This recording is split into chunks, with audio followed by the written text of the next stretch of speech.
The life of a wrestler isn't an easy one. Traveling upwards of 300 days a year, having to stay in peak shape all the time, and performing on a nightly basis in front of thousands. So it's only natural many find the need to party to cope. However, these guys are known for going above and beyond when it comes to having fun. These are the 5 biggest party animals in wrestling. Being a wrestler is stressful enough, but imagine being a rock star on top of that. That's the exact situation of Chris Jericho, who's apparently known for partying way too hard while on the road. He once went wild with Shane McMahon by his side, and reportedly got so hammered with John Cena that Cena literally had to tuck Chris into bed. Jericho was even arrested one time for public intoxication after a night of drinking with former WWE superstar Gregory Helms. Though he has changed his ways, Shawn Michaels used to be one hell of a party animal. HBK would regularly go out drinking with his wrestling buddies, as well as consume huge amounts of illegal drugs. Scott Hall once said that while they were high in a hotel room, he had to check and make sure Shawn was breathing and still alive. Michaels himself says that he was arrogant as hell and pissed off a lot of people with his antics, so it's a good thing he cleaned himself up eventually and changed for the better.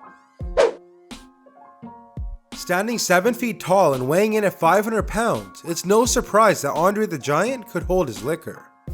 Andre did more than just socially drink though, he would go crazy. Andre holds an unofficial record for the most beers in one night with 156, and reportedly would drink 2 liters of vodka by himself some nights. Andre said that he always knew he would die young, so he wanted to live life to the fullest, and I say he'll definitely go down as a partying legend.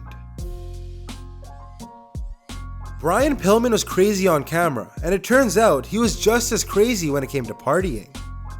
Pillman wasn't the biggest guy, but many said he could outdrink almost anybody in the locker room and was always ready to hit the bar after a show. Pillman was also a bit of a loose cannon outside of the ring, as he constantly got into fights and once ripped some poor guy's eyeball out. His drinking and partying would catch up with him though, as he died of a heart attack at just 35 years old. Honorable mentions go to Hulk Hogan, Brie Bella, Kevin Nash, Scott Hall, and Jake the Snake Roberts. Ric Flair seriously tried his best to live up to character outside of the ring. He led a playboy lifestyle, buying expensive suits and partying like no tomorrow. He would throw massive parties with his fellow horsemen, where it said women would flock to see the Nature Boy.